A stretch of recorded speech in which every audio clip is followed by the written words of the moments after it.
12 of Uganda's top Muslim clerics have been murdered in the last 3 years. Others, believed to be on a hit list, are in fear of their lives. But who's been killing these men and why? Soria Samora and Ivan Okuda went in search of answers to a deadly mystery. In the last 3 years, 12 men, all linked to each other, have died brutal deaths in Uganda. All were leaders of their community. All were Muslims. Many of the dead appeared on a so-called hit list. So far, no one has been convicted of these killings. In this film, I'll be trying to find out what might be behind this murder mystery. I am being joined by Ugandan journalist Ivan Okuda of the local paper The Daily Monitor. We've come to a suburb on the outskirts of the capital city, Kampala, to meet Sheikh Haruna Kasangaki. He had been attacked at night by 3 gunmen just a few weeks earlier, here at his home. He is one of many Muslim clerics in the country who are now assigned personal protection by the government. One of his guards fought off the assailants that fateful evening. I had some footsteps outside. Then I waked up and he opened the small door of the gate. That's when he shot a bullet. Then even me, I responded by putting the muzzle, the gun, then I also shot at them. Sheikh Kasangaki was inside with his family, including his newly born baby daughter. I had gunshots outside. I tried to come from the bedroom. We were all panicking, but I told them, please, you don't go anywhere. We have been told to stay where we are. When I go in my bedroom, and I heard something, maybe it could be anything, maybe knocking somewhere. I could fear, thinking that maybe something is going to happen again. Maybe they have come back. So up to now, I still have that fear. The identity of Sheikh Kasangaki's attackers is still unknown. Ivan and I have been digging into the basic facts of each case. Of the 12 killed since 2012, all but 2 were shot, usually in the evening between 8 and 10 o'clock. The attackers arrived on motorcycles, kill with 2 to 5 shots, then disappear. Friends, family, and bystanders are usually left unscathed. The consistency of the crime signature seems to indicate a systematic plan. But who would want these Muslim leaders dead? Muslims are 12% of the Ugandan population, and some media reports suggested that disputes between religious groups lay behind the crimes. Ivan, clearly there's been a serious split. I mean, there's a whole lot here that says about fresh feuds over management of the city mosque. A key arrest has been that of Sheikh Yunus Kamoga, the leader of a Muslim sect called the Tabligh. He and 7 of his followers have been charged with 2 murders and the attempted murder of a 3rd sheikh in January. But they are fiercely contesting the charges. We went to meet Kamoga's lawyer, Fred Muwema. For more than 6 months, they have sought to be given the evidence that implicates them, and this evidence has not been forthcoming. Many of the detainees have been tortured. I have seen evidence of the torture. One of the gentlemen has a deep scar on the head. There have been efforts which have failed to try and get Kamoga and his colleagues to confess with a promise that if they confess, they'll be released. So for us, we believe that the conduct by the police is suggestive of a lack of a good case against our clients.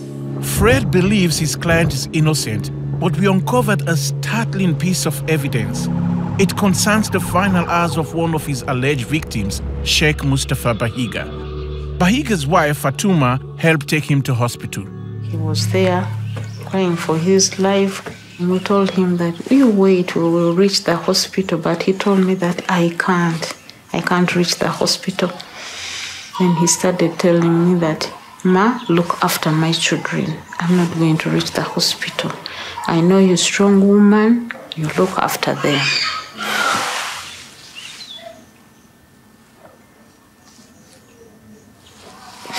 And that was the last word I heard from my husband. I'm so sorry.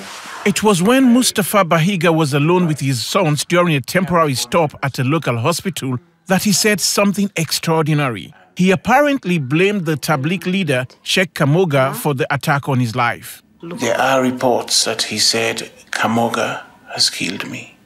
Is that true? He's in the hospital. One of the boys had him because the boys were there. Sheikh Bahiga's dying declaration certainly makes Kamoga a suspect. But Kamoga's supporters have been offering a different theory. Bahiga's widow Fatuma showed us a newspaper article in which Kamoga's deputy, Sheikh Yahaya Mwanje, says an unpaid debt to property brokers could be behind the killing. Those are lies. I was there. And even the brokers told me, because I met them some time back, and I asked them, why did you go to the newspapers, tell them that Haji didn't pay you? They said, no, we have no problem with her. Sheikh Bahiga was fatally wounded on the spot on December 28th last year, much in the same way as the others, at night by gunmen who escaped on a motorbike. The state accuses Sheikh Kamoga of killing him. Kamoga's supporters say no, the death was provoked by a property dispute. Sheikh Bahiga's widow disputes this. So we went to investigate. We tracked down a local councillor. He helped arrange the property deal and knew the brokers. He insisted they were properly paid and that they had no complaints about Sheikh Bahiga. I am the one who joined the broker to Mr. Bahiga. Right. Because they're all my friends. They were my friends. So the claim that a broker was chasing him for money to pay them is not true. No, it's not true. Yeah. We also met the owner of a hardware store near Bahiga's home. If the newspaper account is accurate, she overheard Sheikh Bahiga having a heated argument, which he told her was with property brokers chasing him for money. But she too said that was wrong. It's not true. It's not true. Because I even never heard him talking to those brokers. The man was a good man. I never had. So was all this talk of property debts a ruse to divert attention from the man police had arrested, Sheikh Kamoga? We went to meet his deputy. Sheikh Mwanje was now the acting emir of the Tabligh sect since Kamoga's arrest in January for Mustafa Bahiga's murder.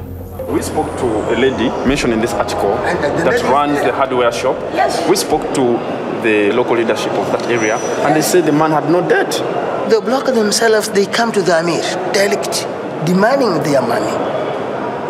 And the Amir tried to get them together, Mustafa and the blockers.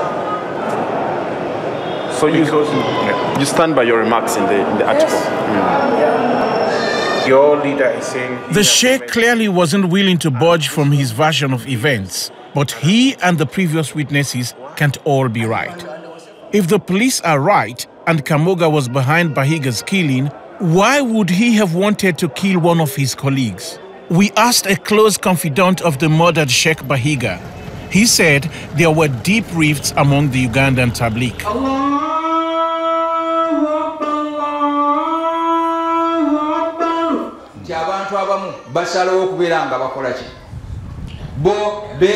Shortly after Bahiga's murder, Sheikh Jemba survived an attack on his own life. I cannot say that that I know who did it, but before the killing of our brother Mustafa Bahiga, there was stiff conflict and threat from that leader who is known as Yunus Kamoga with his group. I even asked one of our brother that, don't you think that these people are going to kill us? Kamoga has been a controversial figure for over 30 years and fled Uganda at one point, though he took charge of his group again 6 years ago and soon clashed with his rivals. Maybe Uganda now is invaded by, we can say, extremists, and they cannot be isolated from other countries like Somalia, where we have seen Muslims killing fellow Muslims. And the majority of the people killed were on our side. that is the moderate side. Then we discovered another clue. Many of Jembe's colleagues, including himself and Mustafa Bahiga, appeared on leaflets that were given out at a Tabligh mosque shortly before the recent killing started.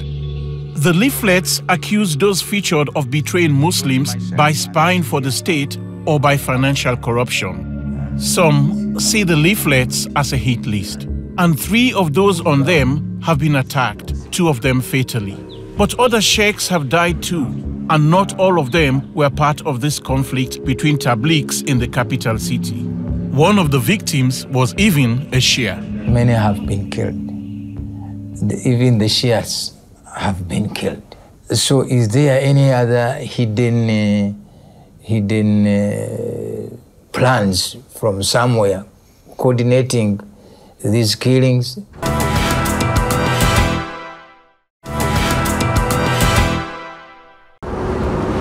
Clearly, that interview with him was very deep, and especially about the divide, the split, between Kamoga, between the different sects.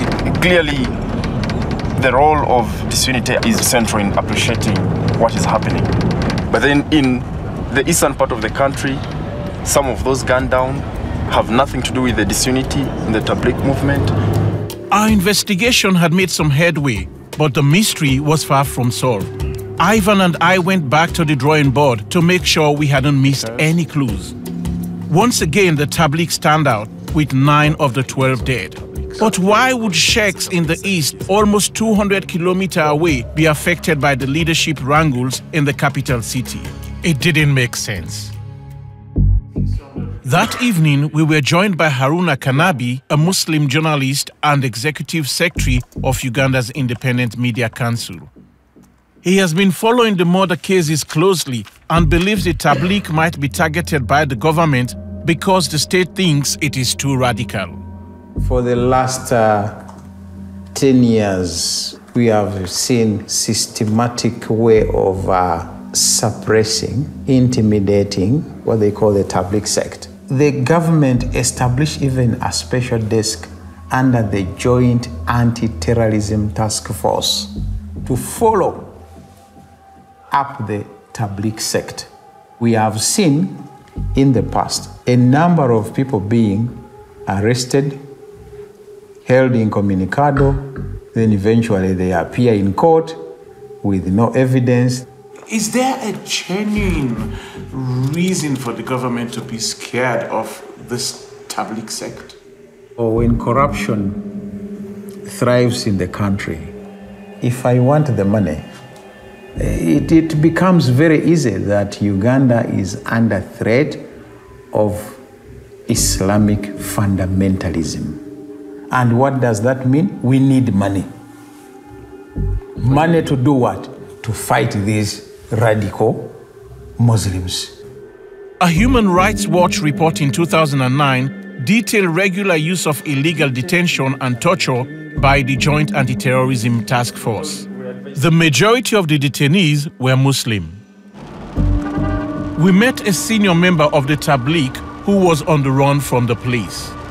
Ayub Niende, the movement's Secretary General, said he was wanted on dubious charges. He said they were accusing him of being an agent of the Israeli Secret Service, Mossad. The police came to my place. They had no arrest warrant. They had no search warrant. When they reached, my wife told them, what is the reason? What has he done? They said that I am a Mossad operative in Uganda. Mossad. I've never met anyone from Mossad. Now, this is what happens. They arrest you, they put any charge, and they throw you away, provided you not get bail in court. You rot in prison. And what of the Tabligh leader, Sheikh Kamoga? He says he's stuck in prison as an innocent man. I managed to smuggle a secret camera inside Kampala's maximum security prison and to speak briefly to the man himself.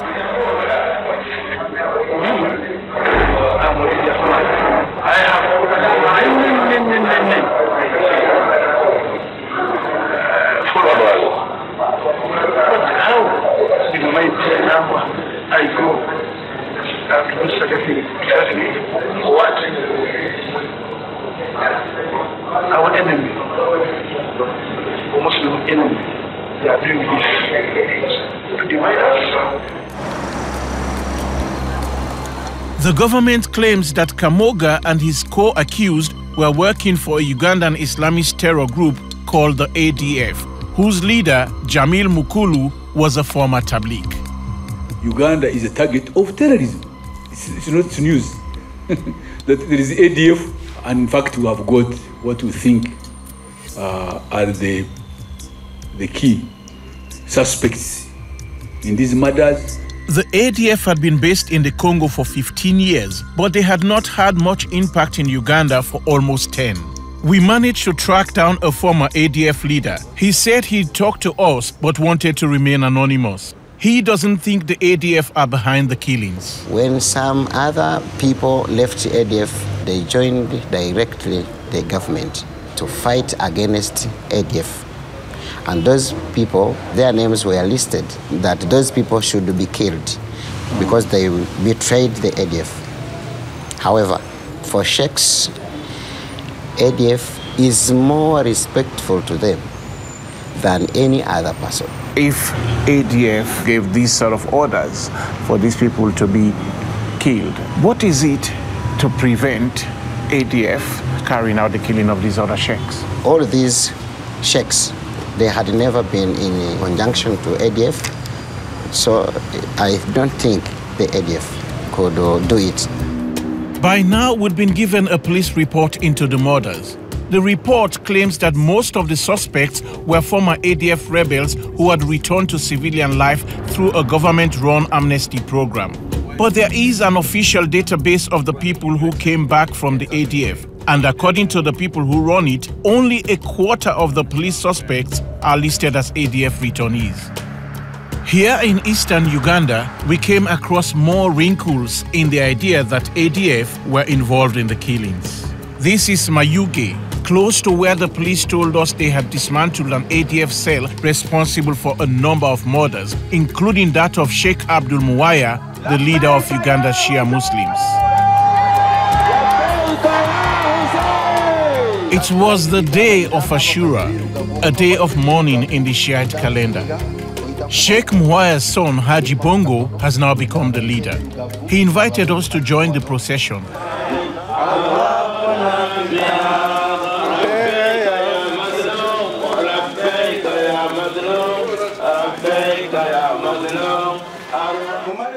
At the family house, Haji showed us where his father was struck down by 5 bullets from an AK-47 on the 24th of December last year. The bullet holes could still be seen.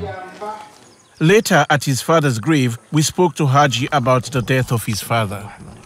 Do you genuinely believe ADF had a hand in the death of your father? I cannot confidently comment, but my father has never, even in his joking conversations, he has never mentioned the word ADF from his mouth. He has never asked me a question about them. He has never made a comment against them. He has never made a comment for them. His business was his business. According to the police report, the key suspects confessed to the murder. The police say these men were in regular contact with the ADF leader.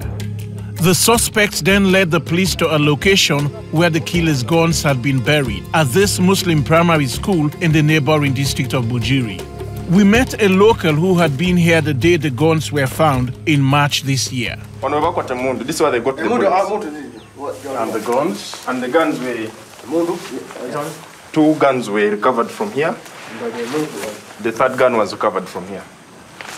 It was a kitchen, and then they're telling us that bullets were buried there. With guns. And guns were buried there, and you can actually see that this place was being used as a kitchen. You can still see. It seemed strange that the alleged killers would bury the guns in such a public and regularly used space, and especially in what appear to be shallow holes. Something is just not right. And this is a man, the owner of this school, who is in police custody, allegedly for terrorism. I would imagine a man involved in terrorism would have been wiser than this. Perhaps the case against the ADF was looking a little shaky. Then official allegations took a bizarre turn earlier in the year when a wealthy Ugandan heart surgeon and Christian philanthropist based in Australia, Dr. Aggrey Chinji, was accused of arranging the killings and funding the ADF. We got information that they actually wanted to attack police stations. And it was linked to Dr. Chinji's group. And in the center, they're recruiting ADF or former ADF. And I think his plan is to cause terror. Dr. Chinji had been planning to run as an independent candidate in next year's presidential elections against President Yoweri Museveni, who is now entering his 30th year of increasingly authoritarian rule. We talked to him on Skype. I don't have anything to do with the Muslim clerics. I don't have anything to do with the ADF. Dictator Museveni did this is that he was scared that I'm going to stand against him. And therefore he slaps these ridiculous and absurd charges against me. The government alleged that you have been transferring monies for terrorism acts. These are all false premises to divert attention. So the onus is actually not on me. The onus is on the government to tell us the truth. Why are they lying that I've got connection with ADF? Why are they lying that money sent through Western Union was responsible for this people when it actually isn't? And this money was used for good causes. We spoke to Dr. Chinji's lawyer, Ladislaus Ruakafuzi. He told us about a man who has been arrested for his connection to Chinji's alleged terror group. He's a very illiterate young man in Mbale town who knows very few words of English, like maybe sit down and stand up. But according to the police, this is a man who was trained in Australia in terrorism activities, and that is very highly trained and is very dangerous. And the police believes this kind of crap, and he's in jail for that purpose. It shows that really our police is not very serious. There's a lot that doesn't add up about the official explanation for the killings. Muslim leaders wanted for being Israeli agents. A Christian surgeon in Australia accused of being an Islamist terrorist. An illiterate villager charged with being an internationally trained assassin. We went to meet a man who has a deep understanding of this state. General David Sejusa is one of the Army's most decorated officers. He was also an intelligence chief and advisor to the president until he fell out of favor for criticizing the government. So the court system here doesn't work, the investigative system here doesn't work, and the government machinery itself doesn't work because it never explains to the people. It manages narrow affairs of the state. It is the regime's survival. So, first of all, I do not accept this idea, this sweeping idea that the killing of the sheikhs is the work of ADF. That's not necessary, that's nonsense. But it is very easy for government always to play the card of terrorism and ADF and Al-Shabaab. One, for their geopolitical relevance. It's very, very important. But secondly, it justifies the clampdown on the political opposition. We asked both the President and the Inspector General of Police for an interview, but they were not available. It is difficult to say who is killing the sheikhs, but two things are clear. Infighting between Muslims may or may not be responsible for some murders, but it has also allowed enemies to exploit those divisions. And if those currently arrested for the crimes are to be believed, they have been framed by a government they say has a record of harassing Muslims. The government has failed to present a credible case against those it accuses of perpetrating the crimes, namely the terror group, the ADF. Perhaps it is all a political game to benefit from the West war on terror, but it has deadly and disturbing implications.